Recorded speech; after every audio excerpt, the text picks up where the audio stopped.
Thanks for tuning in to this week's edition of the Brett and Matt Show. As always, he's Brett, I'm Matt, and we took a couple week Couple of break. weeks. I actually had to move, and it was pretty dead in the sports world, anyways. So Perfect timing. yeah, it really kind of was. But on the plus side, football's back. So Yeah, buddy. the NFL had their Hall of Fame game last night, which resulted in the Giants beating the Bills. Um, I actually did not catch any of the game. I watched the highlights and watched Eli Manning look a little off, fumble the ball, got hit. Watched EJ Manuel have a bunch of batted passes, He's staring down the receivers. Gotta look these guys off. Don't telegraph. and I watched him overthrow Sammy Watkins on a deep pass, and that was about the exception of the To be highlights. fair, now I know it was an overthrow. Sammy didn't help him either. Because what you're supposed to do on a route like that is uh, try to be inside a little bit farther than Sammy was to give your quarterback some error space. So like if he does throw you outside, he can at least still kind of angle out and drag your feet in. But any inaccurate pass there, even in the slightest, based on Sammy's route, was going to be incomplete. So there's not really much cushion. But both of them could have done better, and EJ especially if he's going to be the guy. Especially since they don't have a first-round pick next year, he has to be the guy. They won't be drafting a strong quarterback at least, so they'll look for him to improve for sure. Yeah, that's a good point. They don't have that first round pick next year. They're banking on Sammy Watkins really performing well for them. Uh, as far as football news, I would consider this big football news, especially if you're a Packer fan. But I mean, the overall league should probably be pretty appreciative of this. But Brett Favre is going to have his number up in Lambeau Field, and the number 4 retired. Brett Staley over here is a huge supporter of Brett Favre. Well, Um, that's just straight up lie. I'm not sure why you don't like this guy, but I think overall, I think Packer. He seemed. I watched or listened to the press conference online. Um, he seemed really accepting and wanting to be brought back into the fold of things. Um, Steve Mariucci was on. Got to ask Favre a couple questions on the phone, um, just about like his thoughts on and feelings of coming back into Packer Nation essentially, and Favre just expressed his how happy he was with his 16 years and how he's always going to be remembered as a Packer and not as the other teams that he played for. Maybe. Um, Maybe uh, most, but not by all. he won his Super Bowl with the Packers, got them to another one. The only 3-time consecutive MVP of the NFL. Um, Peyton Manning has more MVPs, but they weren't consecutive. But I think it's good for the league. Obviously, Favre's one of those guys too. Like anytime he speaks, usually people tend to listen. Um, and yeah, I was excited to hear him say he wanted to finally get this kind of thing done, and it'll be interesting to see. He said it would mean a lot to him if when he walks out on the field, if Ron Wolf and Mike Holmgren were there with him. Uh, So don't those guys have better things to be doing? I don't think really if Ron Wolf doesn't make that trade, Favre doesn't end up in Green Bay. Um, shoot, he didn't. He didn't say who he hadn't picked who he wanted to like do the announcement yet. Um, Should be Aaron Rodgers. How great would that be? my gut feeling is that it will be maybe Mariucci or Mike Holmgren. Otherwise, perhaps a former player that he had an opportunity to play with. Shoot. Oh, and he did get asked the question um, if he would if he would ever consider like doing a photo with Bart Starr and Aaron Rodgers, and then Favre's reaction, quote for quote, was, "Are you kidding me? Absolutely." Like What's he supposed to say? No, I he hate was those guys. excited about it though. He wasn't faking it. He was legitimately enthused about doing this. And he even said something about like, dude. He's got asked something. He's like, yeah. He's like, I think it would be an honor to go and do the coin flip with Bart Starr. I was like, yep. It's a classy guy right there. So, anyways, Brett. So, what are your thoughts on this whole shindig? All right. Well, I mean, I'm obviously not necessarily the largest Favre supporter. Never have been. You can attest to that. It's not just because he left Green Bay. I disliked the guy for my entire life. I don't know why. I just did. Uh, and no doubt about it, his play on the field, one of the best quarterbacks to ever play the game. His number it should be retired. First ballot Hall of Famer. No question. So, I get it. I based on I didn't listen or watch the press conference or anything, but I mean he's obviously got to say those things. He can't sit there and be like, I'm not that excited about, or no, I wouldn't do a coin toss with Bart. People ask you these questions, you got to say yes. And you were mentioning off camera too that kind of was maybe pointing the finger at Ted Thompson as the reason that this didn't happen earlier. Real classy guy, Brett Favre is just. Throwing that out there. Will you stop? He would have had his number retired a long time ago if he just would have stayed retired. Make up your damn mind, stay retired. Don't go to the Jets, tear your bicep, and ruin their playoff season. And then, hey, that first season in Minnesota was great, but that second one was just pathetic. Hey, to be fair, we pretty much said you're gonna be the backup if you unretire. We weren't even going to give him a chance to earn his starting job. No, that's not what they said. They said, you're going to have to come back and compete. Now, does that mean he's going to win? No. Are they going to guarantee him anything? No. They drafted Aaron Rodgers in the first round. They can't let him sit without his rookie contract. And then what do? They're like, well, we've never seen this Aaron Rodgers kid play other than when he broke his ankle against New England. He broke his leg. And he came in against Dallas and played really well, but we lost the game. Yeah. In that first season when he started, we went 6-10, and Aaron Rodgers lost of games. He also played pretty well for a first-time starter, and our defense wasn't great that year. Come on. I don't care about individual stats. I want wins. Well, that's a team thing then, isn't it? Aaron Rodgers didn't do enough to help us win. The team didn't do enough to help us win. Did you know Aaron Rodgers is absolutely god-awful when he has to try and lead a team back in the fourth quarter? He is horrendous. He is awful. One of the worst quarterbacks ever. You read that article last year when that was written, right? And it said basically he's so good that it doesn't even matter because those opportunities are few and far between. It shouldn't even make a difference. Bro, I clearly watched him choke away the fourth quarter against the Bengals last year. Who literally fumbled the ball? All we had to do was drive down the field and kick a field goal, and Aaron Rodgers is throwing the ball in the defensive lineman's arms. And that's how the game ended. Who fumbled the ball away? The guy who's not on the team anymore. Exactly. That's not on Rodgers. Did he dive over the pile too on that? Yes, he tried to dive over the pile instead of... He should have just faked he should have just went outside. He should have ran right into John Kuhn and then just bounced it outside because everyone loses outside contain when they do that. Anyways, though, so yes.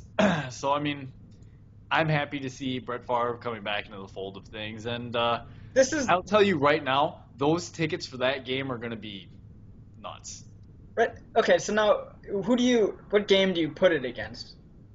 Well, here, let's look at their schedule first so we know what games. You do it again, but that game's going to go crazy anyway. It'll probably be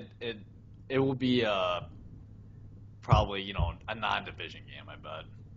Right? I mean, it would make most sense and probably most fun for it to be against the Bears or somebody that we have a rivalry with.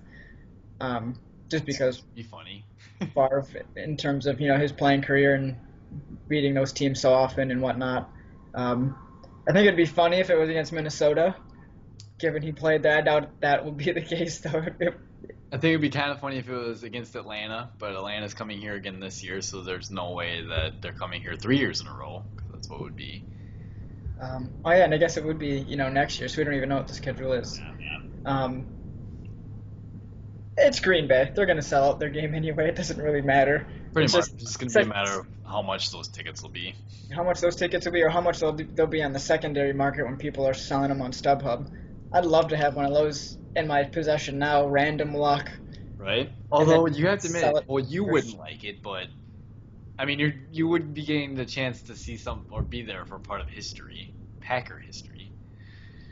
right. Does his last couple years with the Jets and Vikings, does that affect how you think of him at all? No, not for me. And um, I was bitter about it at first, and I actually asked my buddy who's from Menasha, and that's kind of the Green Bay area, and I asked him like what how Green Bay kind of feels about it, and he pretty much summed it up that there's always going to be people that are bitter, there's always going to be people that are upset, but the vast majority by now have moved on and learned to accept things and appreciate what he did do for us for 16 years because the Packers were god awful before he showed up. So, but no, for me, I mean, I'm not even, you know what? I'm just gonna admit this. I was talking with my buddy at work about this. I will completely admit that when he played for the Vikings, I'm a diehard Packer fan, but I enjoyed watching him play. It didn't matter who he was playing for. Just seeing someone like have complete disregard for probably where they should go with the football and decide he's gonna sling it somewhere and gets picked off or makes some One of my magical play. favorite Viking moments when he was there. I think you're gonna know this one. Is that interception in the playoffs? It was Bounty Gate. They're cheating. That was so funny. Listening to those radio guys. Anyone who hasn't listened to that should try to find the Well, it's radio. on YouTube. I would know because I've watched it the last couple days. It's just so funny, and I don't know if they're really that angry at Favre or if they're angry at the play call, because was that Brad Childress at the There's time? a reason Brad Childress doesn't do anything these And days. he was getting a lot of scrutiny and everything, and Favre basically saved his job for a year or two. But it's so funny, and it's so vintage Favre too, that would be the way for that season to end. It was perfect in my eyes.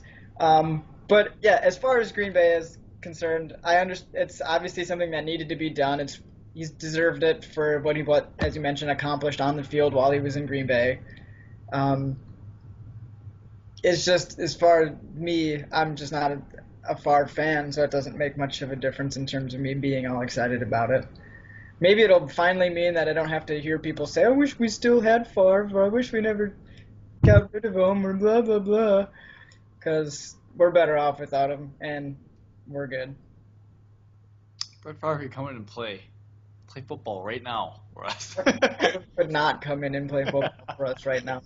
Old man Winter over there would have his bones broken. He looks like he's been working out quite a bit. Probably juicing. Got nothing else to do. What? Uh, so we kind of touched a little bit on the Giants. So David Wilson has been told he should not play football anymore. Yeah, was that a neck injury? Yeah, another running back having a neck injury. That actually, well, not just running back. I'm just gonna say player in general. I mean, it seems to be kind of a bigger deal these days. I mean, Finley. It's still not Jonathan clear. Franklin. Jonathan Franklin. No, Nick Collins. It seems to have happened a lot in Green Bay. But I mean, that's unfortunate. Obviously, I think this would have been his second or third year. I mean, you hate to see a guy's career end because of injury, especially so soon into it. He barely didn't even get off his rookie contract. Means I won't screw up and accidentally take him in fantasy, but I mean, like a more serious thing is, yeah, I mean, that sucks. But he seemed pretty appreciative of the short amount of time he had. He did reach the NFL, which is pinnacle of playing football. Said he lived his dream. That's all he could ask, and I mean, it didn't last for as long, but he made it. And yeah, I do wish him the best. For whatever happens for him in the future. Yeah, definitely. So I mean, there's that, and then this Another morning. injury. I want to speak of another injury quick. Oh, go for it. Aberderis. We missed Aberderis talking about Green Bay, and I know obviously we're from Wisconsin. We're Badgers fans and Packers fans, so that was just like a dream matchup and dream pairing for us. And his injury puts a little bit of a damper, at least on the year, and the fun and excitement for a lot of people, I think, in the state, because We expected big things from him. There were a lot of things, a lot of jerseys people were buying, Aberderis jerseys. Our friend Kyle, I swear, whenever any of us buys a jersey, it's always a He's Jim. the last person who should ever buy a jersey, should ever buy a championship shirt. Sorry if you're watching this, Kyle, but look what you did. You know, I mean, it was like when you bought the Nick Perry shirt, he got hurt. Kyle bought me a couple I can't of buy these things. Kyle bought me a couple of Wisconsin Badger Big Ten championship shirts before the Rose Bowls happened, and we ended up losing those in unbelievable fashion. Yeah, so we should just all stop buying football apparel. I like football apparel. Yeah, me too, but it's expensive and it costs us heartbreak. I will say, I mean, Aberderis played a day and a half in practice on his torn ACL before he even knew it was torn. Is that supposed to make me feel better? I don't think it is because they did say structurally there's nothing other than the ACL. There's no muscle and there's no other, tendon issues. So that'll make his recovery time better. He didn't do anything more to it those last 2 days that he was running around on it. And he suffered this injury in high school, and he's obviously came back and was one of the better receivers in Wisconsin history. So, you just hope he makes a similar recovery. He's a fifth-round guy anyway. He's going to be a special teamer this year. I guess we'll have to rely on maybe if Jeff Janis stays healthy, or he probably can't catch a punt. There's a reason he was at a D2-3 school, wherever he was at. But I'm just saying, I don't think he would have been counted on a lot this year. I was expecting big things from him. He's going to be my fantasy sleeper. And Aberderis on our offense, he'd get like 10 touches a season. And those 10 touches would result in 5 touchdowns. I mean, seriously, we would have put him in, and everyone, look when Jordy, they would have not taken him seriously. Next thing you know, he's sprinting down the field for 6. He does have a habit of getting behind. He has a very good habit of getting behind defenses. For whatever reason, people underestimate him. His route running, too, the way he sets it up and his moves in and out of his breaks are insane. Teach that. It takes years to master that. And he was a quarterback in high school, so he did that on his own. Or maybe we had a really good receivers coach at Wisconsin. Doubt it.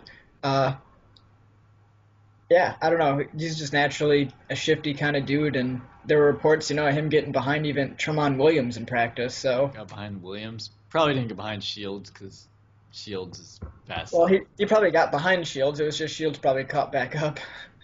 That's a good point.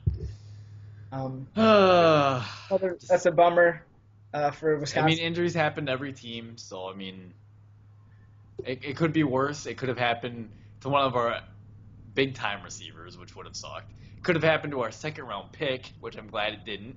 So, sorry, Aberderis. I'd rather have you go down than Devontae Adams. I would be devastated if he went down. But, I mean, Aberderis, he's a guy of faith, and I know he's going to put in the effort and trust in God to help him through it and everything, and I'm sure he'll come through. He'll be stronger for it physically. Exactly what he said in the tweet, actually. You just re-said what he stated in a tweet to all of his fans like me. To all of his fans. That's true. I mean, and he'll be back. He'll be all right. We'll just have to wait a year before he maybe before Jared Aberderis abracadabra mania can start. It is kind of sad. Kyle, go get rid of your jersey. Sell it on the secondary market. It's not gonna help us now. So today we had a big contract, and Andy Dalton, 15 million? 14? Well, I think the report on NFL.com was only 96 million. What the heck? I think people are all fired. Who keeps reporting this stuff? I think it's 96, but maybe he's got escalators that can make it up to 115. Yeah, that's what it is. It's worth 96. I see. 6-year, $96 million deal. Yeah, but it's got escalators to make it up to 115. But that requires actually winning playoff games and stuff, so, he probably won't escalate his deal a whole lot. Poor guy. And you look at it and everyone was like, holy shit, that's such a big contract for a guy that hasn't, won playoff games and gets a lot of scrutiny for his performance in those games. Oh, you mean the 4 picks he throws in, playoff games? Yeah. He threw a pick to Jim Leonard last year, just to throw it out there. He also threw a pick to J.J. Watt that was returned for a touchdown. Was that 2 years ago? Yeah, 3 years now. So yeah, but I mean, if you look at the deal and the way the money's structured on it, it's not a horrible deal. I mean, the most guaranteed cap hit is 17 million or about 17 and a half or something like that. And that doesn't happen for 6 more years when the cap's going to be blown up. And they won't look like such a horrible deal. You know, he's not going to take up that much of your cap space per season. And it's really like a 2 or 3 year deal, and then after that they can get out of it. So I mean, it's like a short-term commitment, which if he plays well is good for them over a long-term haul. So I don't think it's a terrible deal, though it looked pretty bad at first without knowing how it was structured. So Brett is clearly a supporter of Andy Dalton. He's been supporting him since his days at TCU. I, on the other hand, am not an Andy Dalton fan at all. As Brett tweeted out earlier when he wanted to see my reaction, I did not bite. I held my tongue and just did not press any little buttons. This is ridiculous. Are you serious? This much money for this guy? Okay, Kaepernick, I get it. I can understand signing someone who has been to 3 NFC championship games and has playoff wins, got his team to the Super Bowl. But Andy Dalton, this is like Matty Ice all over again is what this is. Except at least Matty Ice has a playoff win. Oh, it took him long enough. Mediocre talent, Brett. Oh, and by the way, you know who we got that playoff win against? Your boy, Russ Wilson. Yeah, that's who we got that playoff win against. Now, anyways, it wouldn't have happened. Pete Carroll didn't call timeout on a blown kick, trying to ice the kicker. I can't. There were fans in Cincinnati that posted things outside the stadium saying they wanted Andy Dalton gone. How does the organization react? They sign into a big 6-year extension. So obviously, Andy Dalton is now tied at the hip to this team for the long term. So if they have a bad season, Marvin Lewis is gone, right? Because they can't get rid of the quarterback now. He's not going anywhere. They'll be good enough to at least contend for the playoffs. So, I mean, assuming they make it to the playoffs, we're gonna have to do our division picks.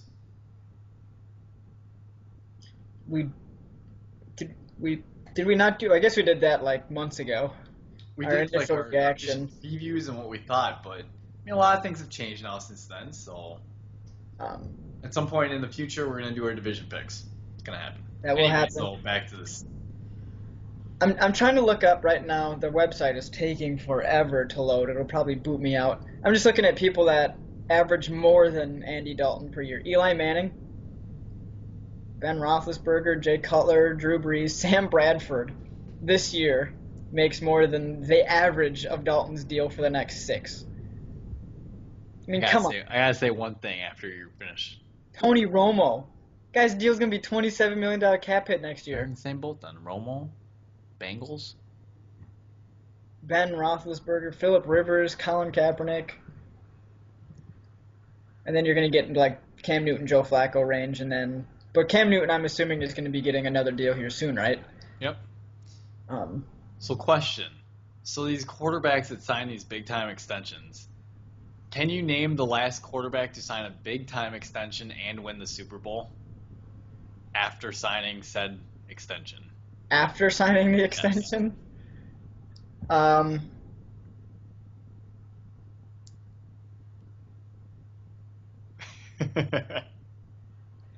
I'll give you a hint. It hasn't happened. So the Bengals just signed an extension to a guy, and they haven't won a Super Bowl yet. So okay, based on that, no quarterback Brees hasn't done it. Rodgers hasn't done it. Manning hasn't done it. Brady hasn't done it. Who the hell has won the most Super Bowls?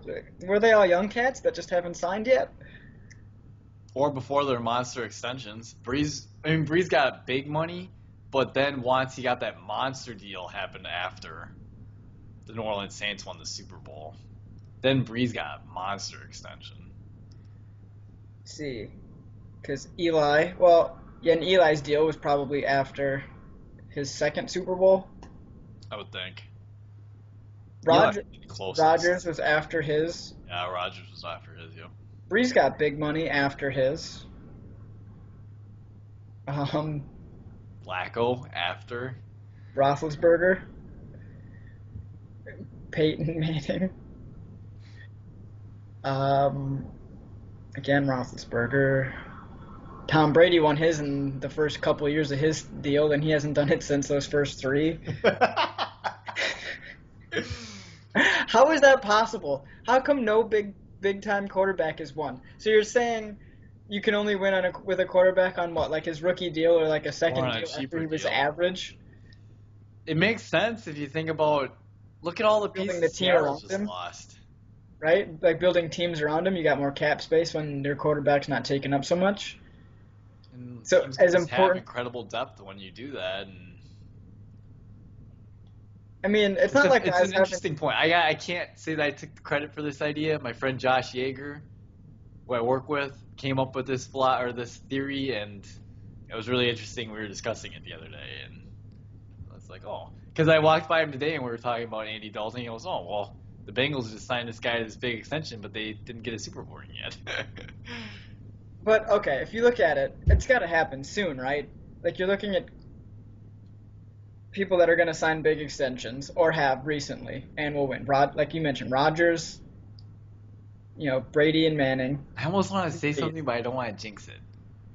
Rodgers, Brady, Manning, and Breeze. The Colts have 2 years to win the Super Bowl. The Colts have two. The Seahawks have already done it. The Panthers need to do it now. You need to do it now. They don't have the receivers to do it, so they're done. Their opportunity's up. Sorry, Carolina. Sorry, Cam. You're not doing nothing. And the Redskins, they're not any good either. Yeah, but see, they might be able to get away with what the Packers did with Rodgers. Because of injury? Yeah, because remember we signed Rodgers to that one extension after his rookie deal where it was like Yeah. you know what I mean? It wasn't a good deal, but it wasn't big like thing. top. Yeah. So maybe there's hope for Washington. So maybe there's hope for Washington. Doubt it. Their owner's an idiot. Oh. Sorry. It's true.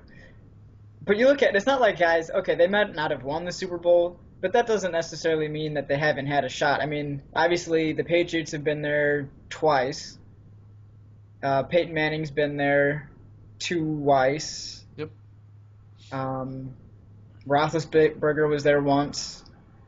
Even Kurt Warner, after being there twice with the Rams, got there again with the Cardinals. How the heck does Kurt Warner get brought into this conversation? I'm just saying, he was there after winning a Guy Super should Bowl. go stick to baking groceries. But the guy's like going to be a Hall of Famer. I know you don't think so. The guy's a Hall of Famer. Eventually. I don't think he's a first ballot guy, but I think he'll get in eventually. You don't think Kurt Warner's going to be in the Hall of Fame? Only because people have fond memories of him. I would say he would be a Hall of Famer if he played longer. If he played longer, the dude played for like... He shouldn't have spent so played for much like time 10 playing years. arena football and over in NFL Europe. He didn't suck. Oh my goodness. He did. He spent years over there. What do you want me to say?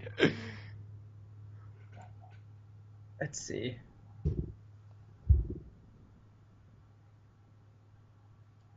He played for... I mean... He played for like 10 years. Oh, okay, we're done. We're not having this conversation now. 10 What? years? That's it? 10 10 years? 10 years is plenty of time to get into the Hall Mark of Fame. played for like 18. Yeah, That's a whole and? other 8 years. And? That doesn't mean anything. 10 years is plenty of time You to just get... pretty much said Kurt Warner should be a first ballot Hall of Fame. No, I did not say that. I know, I was just kidding. I'm saying he will get in, though. I mean, the guy... His numbers were phenomenal when he was in the greatest show on turf for a few years. Yeah, Then he... 3 years? Yeah, I remember those. Yeah, look at his numbers. The guy was How did averaging... they lose to the Patriots? That was insane, and I'm not sure how that happened. Oh, by the way, the opportunity to play the Patriots, did that come down to a game against Green Bay? Right? What did Brett Favre do in that game? Did he throw like 6 picks in that playoff game? What are you talking about? Did that happen?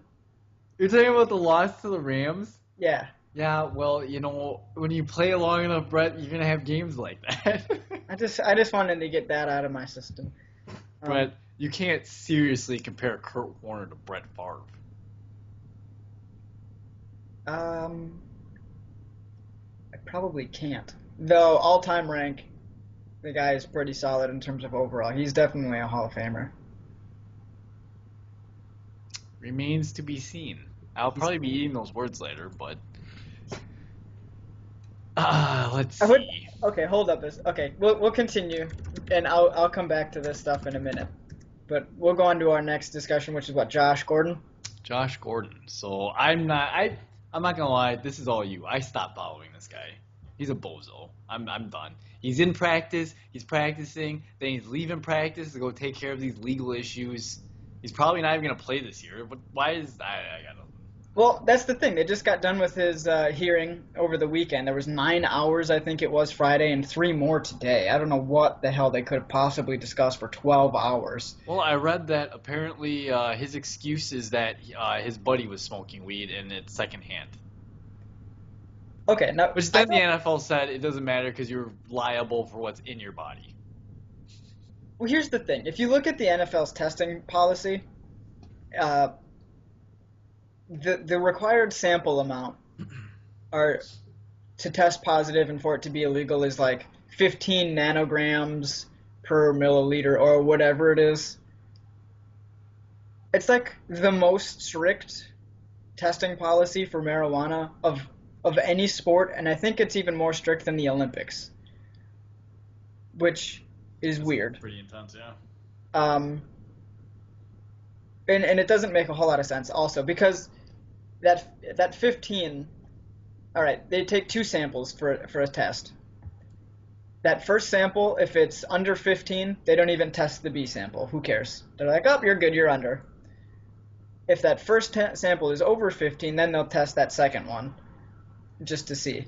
His second one was under the 15, and his first one was at 16. It's like if they would have flipped places, if they would have tested the other sample first, he would have been just fine. They wouldn't have cared. But the way it's set up is that now he's going to be suspended. And I don't really know if you can get secondhand smoke and piss into a cup and have it have 16 nanograms per milliliter. I don't know how that works. And his DUI after the fact doesn't help, obviously, though that's a separate issue because the NFL's DUI policy is a complete joke. Like, you can get suspended, or you don't even get suspended on your first DUI. They just charge you 2 game checks. It's like, oh, sure, you can go drunk drive, but you could smoke weed in your home and lay around on your couch and you're going to get suspended for a year. Okay. Right. I mean, just their policies are a little messed up in my mind. And I think the arbitrator or whatever they that are discussing it, it's got to be an all or nothing thing. Either he's going to come back and say no suspension, or he's going to come back and say 16 games, which would suck. Either way, I mean, he'll probably still get suspended. They can just bring it back to the DUI thing and suspend him for like 4 games or something if they wanted, because I'm sure he's had enough issues that they'll just say, hey, we're not going to follow our DUI policy. We'll just suspend you some games because you're still an idiot. Right. But there's also, like I just mentioned, the possibility that they just reach a deal. Like the NFL will just say, hey, it looks like you're not going to get suspended from this guy, but we're going to suspend you for 4 games for your DUI plus your other misconduct, and is that okay with you? And then he'll probably just say yes. But I don't know. I mean, if you're fantasy league-wise, right, you have that guy in your team, and you had him as your keeper. Like if you play like different types of leagues, Dynasty, yeah. And you're like, let's have this guy as our keeper. The guy just had 1,600 yards or whatever it was in 14 games. 2 games where he had first person ever with 2 straight games of over 200 yards. Now he might be suspended. That's kind of a bummer from a fantasy perspective. But, hey, take care of yourself. Just follow the league rules, and you'll be all right. But though the league rules are kind of an issue for me a little bit. But, yeah, we'll see. There should be probably something within the next this week at some point. I think the statute or whatever is within reasonable time. Now what that means, I don't know, but it's got to be likely within the week. We'll know what the suspension for Josh Gordon is, if there is anything. while we're still on the topic of Cleveland, got a couple things I want to mention. So first off, the guy's football camp that I help out with got picked up by the Cleveland Browns. Oh, he's not just a guy, Matthew. He's not Safety just a guy. safety Jim Leonard. There we go. Watched an interview that he did, and he pretty much said that he's used to their Being on this coaches. team. Yeah, they're used to their coach's system or the head coach system. It's the same guy that was in Buffalo last year. So he's got familiarity with that. Pretty much said that this is going to be his last year. He's almost 100% sure. But yeah, so it's pretty cool that he got picked up. Gets an opportunity to play one more season if he wants. And he played pretty well for the Bills, so there's no reason to think that he won't be able to get on the field and make some contributions to the Browns defense too. But also Johnny Football taking first team reps. Now, not sure how much of a big deal to make of this because apparently it was in their plan just to kind of split the first team reps, kind of day by day thing. So, but I mean, it's gonna be interesting to see. That's gotta be there's gotta be some excitement around Cleveland. Their quarterback battle. I mean, shit, if I had an opportunity to watch some of the Cleveland preseason games, maybe I would actually dial in for a little bit. Right? If they have, I don't know what their TV deal is like, if they have local TV or anything, but maybe you could go to that firstrow sports.com or whatever it is and check some out. You can report back. Even though, I mean, or I could just wait for ESPN to have highlights because ESPN is going to be all over them. Or that. The city of Cleveland in general's got to be pretty happy with, the reports of Johnny Football and LeBron. They're actually excited. They might actually win some games. It's true. So, I mean, that's really all I have for the Cleveland Browns. I just wanted to give a little head nod and let everyone know that we are paying attention to Johnny Football a little bit, not just completely ignoring all the buzz that ESPN likes to surround about this guy. But we just, I don't know, there's not really a whole lot to make mention of with not seeing him play at all in the preseason yet. So, looking at their roster, what other safeties is Jim competing with right now? I don't know. Who would name me some? No, didn't they signed? Oh, they have Whitner, but he's a strong safety. Oh, and of course on their roster they just have people listed as defensive backs. They don't separate it out by corner and safety. So, but I know. Let's see.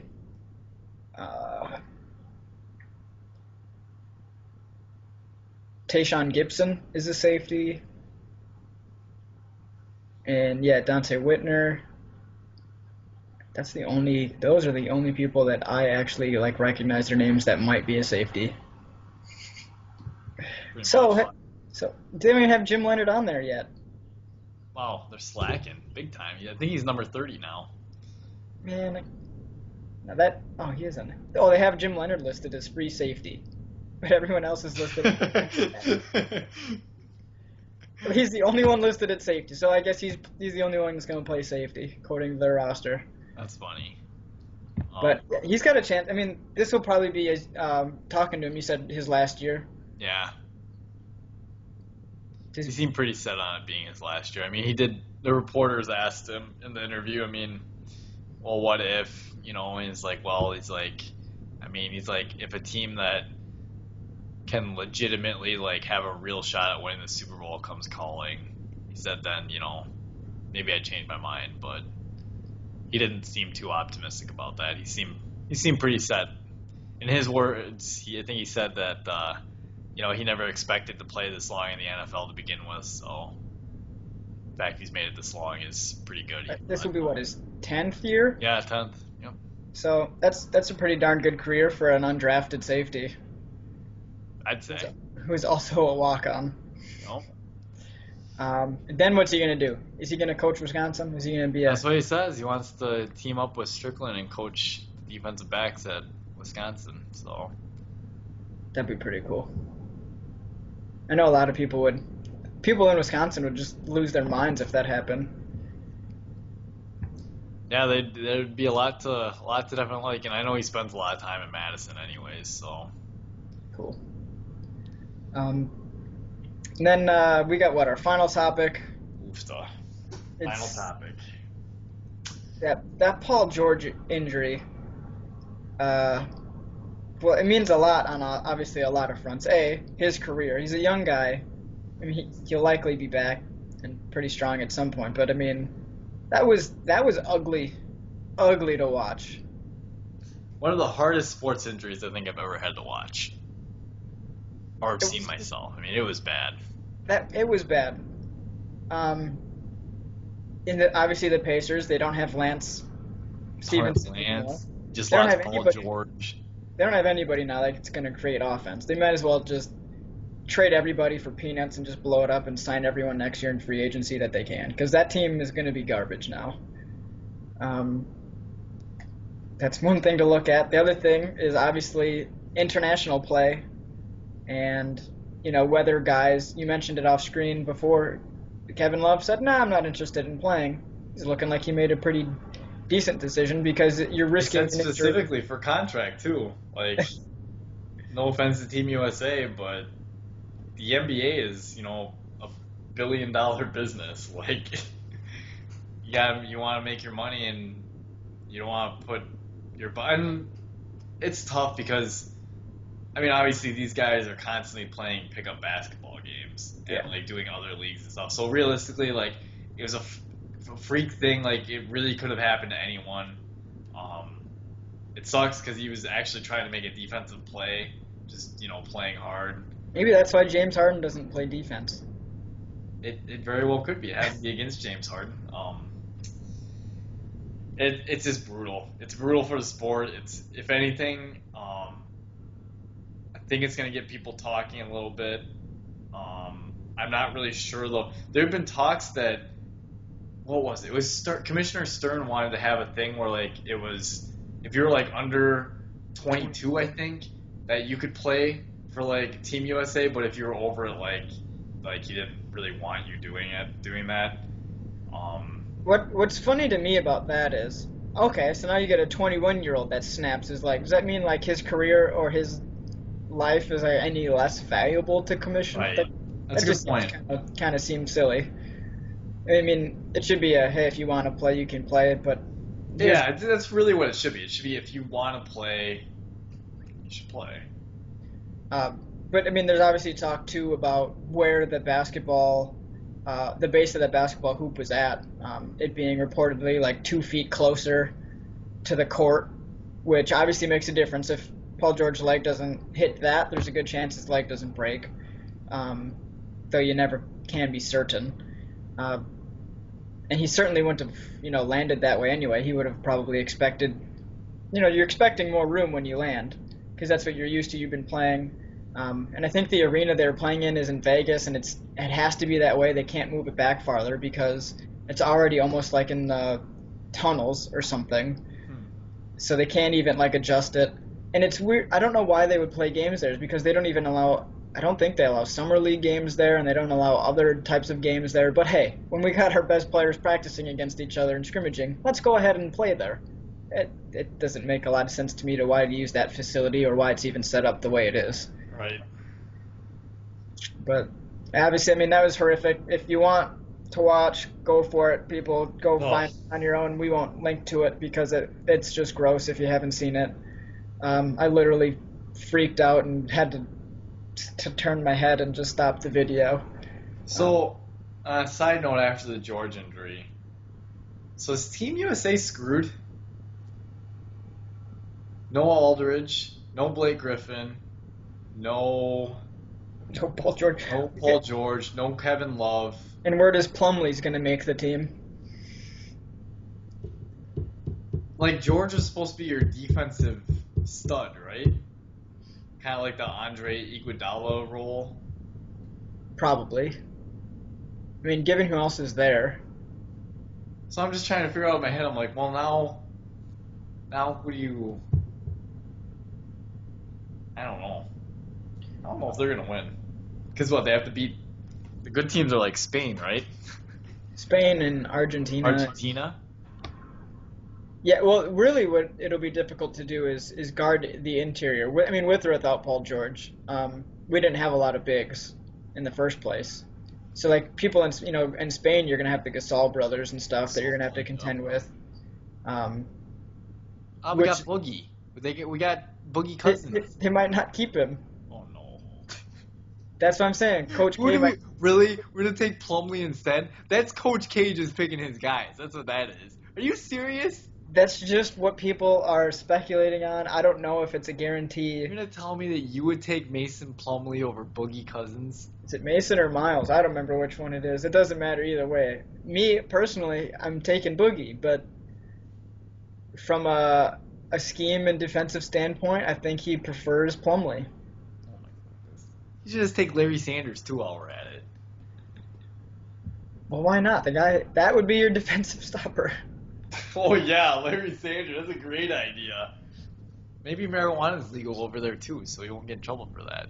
They probably not getting in trouble as much as he would here. Before we leave, like I said, I wanted to go back to that Brett Favre, Kurt Warner. Jesus. All right, are you ready for some stats?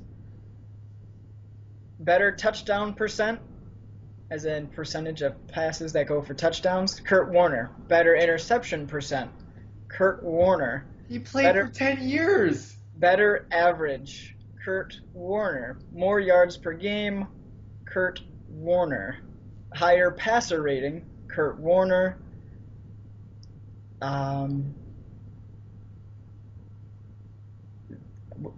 Though, to be fair, he did get sacked more because he's not as elusive. Oh my gosh, he got sacked more, and Favre played another 8 years. How is that possible? Sacked more often, not sacked more overall. Sacked more often on dropbacks. So touchdowns, interceptions, yards attempt, yards per game, passer rating. Kurt Warner's better than Brett Favre. Just How many touchdowns does Kurt Warner have, Brett? He has three. He has 300 less than Brett Favre. Oh my God, that's not even a serious question. This isn't even a serious debate. We're done. This isn't even serious anymore. I'm done. I'm just saying, as a debate topic, if you're going to debate it, Kurt Warner's numbers on an efficiency basis are better than Brett Favre's. Efficiency? You could go look up guys that played in 2 years, and they were probably efficient. Tim Tebow was efficient, Brett. No, he was not.